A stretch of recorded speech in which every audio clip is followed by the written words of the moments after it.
Breaking news, USA at Israel nagsagawa ng mga malalaking pag-atake sa mga lugar na kung saan naroroon ang mga kalaban nito. Iwanan na muna natin ang balita tungkol sa nangyari sa pinuno ng Hamas na si Yahya Sinwar. Marahil ay marami nang nakakaalam sa balitang iyan. Siguro ay isa ka rin sa mga nagpunta sa ating official Facebook page ng Usapang Banal. Doon kasi ay ating ipinamigay ang video sa kalunos-lunos na nangyari at pinsala na natamo ni Yahya Sinwar. Aaminin ko na ako ay mahina kapag nakakita ng mga malalaking sugat sa katawan ng tao ay parang naduduwal ako. Lalo na noong makita ko ang video sa nangyari sa katawan ni Yahya Sinwar. Kung gusto mo itong mapanood ay puntahan lamang ang ating official Facebook page ng Usapang Banal. Mag-follow kayo doon at mag-message kayo. Isisend ko sa inyo ang video sa sinapit sa katawan ni Yahya Sinwar. Back to the topic mga kaibigan. Ayon sa report ng CNN, ang United States of America ay hindi na nakatiis at talagang inatake na ang mga militanteng grupo sa Yemen na Houthis. Kinumpirma ito mismo ng Defense Secretary ng United States of America na si Lloyd Austin. Nagsagawa sila ng isang napakalaking strike sa Yemen, Miyerkules ng gabi. Ginamit nila ang isa sa mga pinakamatinding bomber ng USA, ang B-2 stealth bombers. At alam nyo ba kung ano ang tinarget ng mga Amerikano?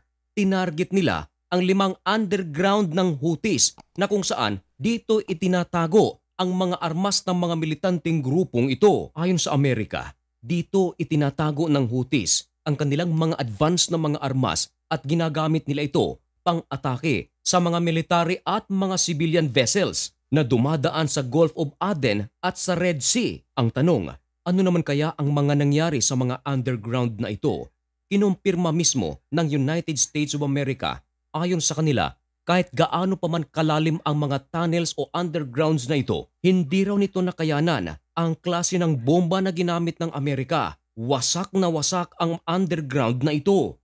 Ayon sa ulat ng CNN, ito raw ang kauna-unahang pagkakataon na ang United States of America ay ginamit ang B-2 bomber sa Houthis mula nang mag-umpisa nilang atakihin ang Houthis.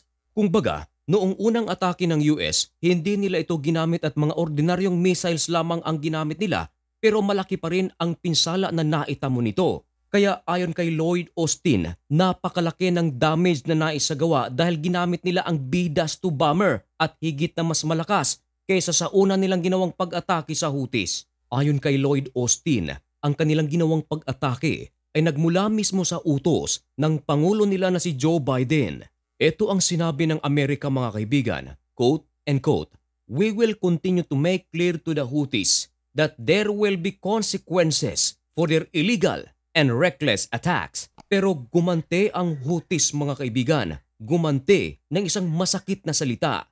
Ayon sa Houthis, magbabayad daw ang Amerika sa kanilang ginawa sa Yemen.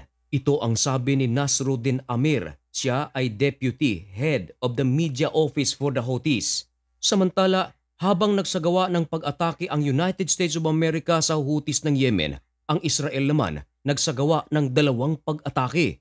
Inatake nito ang Hezbollah ng Lebanon at ng Syria. Marami ang mga nagsasabi na ang Israel at USA ay tila nagwawalis ng mga kalat sa Middle East. May mga Arab countries na gusto na ring mawala ang Houthis, maging ang presidente ng Yemen nanawagan na ito na i-stop na ang pagpupondo sa Houthis.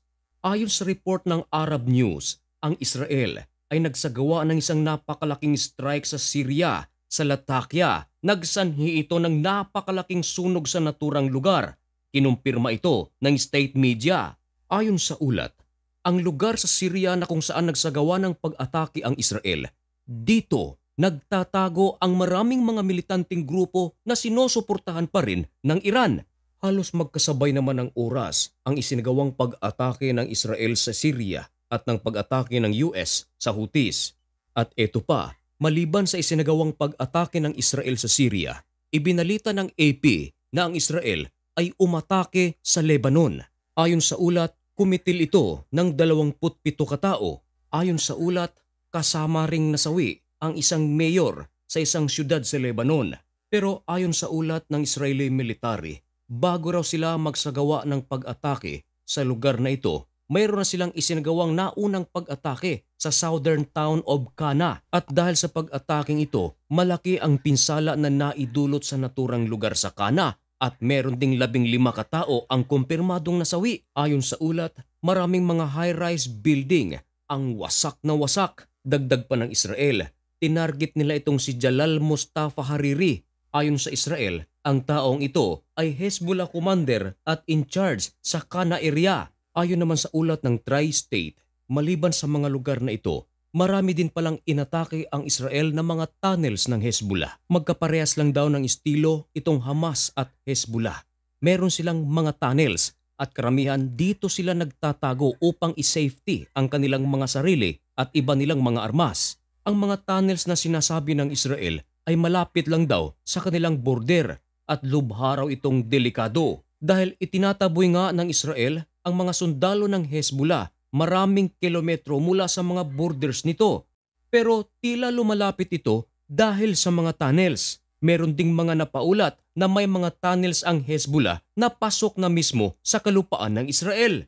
Kaya naman hindi na nag-aksaya ng oras ang Israel at agad na pinasabog ang maraming tunnels ng Hezbollah. Mismo ang spokesperson ng IDF na si Daniel Hagari ay nakapasok na rin sa isa sa mga tunnels ng Hezbollah. Nakunan pa ng video ang naturang pagpasok ni Daniel Hagari sa mga tunnels ng Hezbollah. Nakita rito maging ang picture ng kanilang pinuno na si Hassan Nasrallah. Nagsalita naman ang Defense Minister ng Israel na si Yoav Gallant.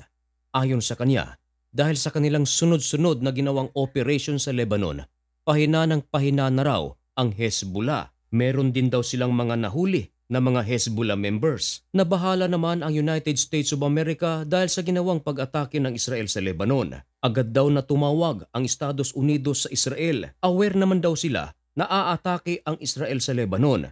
Pero ayon sa kanila, binalaan nila ang Israel na ang kanilang targetin lang daw ay ang mga lugar na kung saan naroroon ang Hezbollah. Nag-react dito ang United States of America dahil meron daw mga sibilyan na nadamay. Ayon naman kay Benjamin Netanyahu, matagal na siyang nagbabala sa mga Lebanese people na iwasan ang mga Hezbollah. Lumayo sila rito dahil kanilang target ay ang Hezbollah.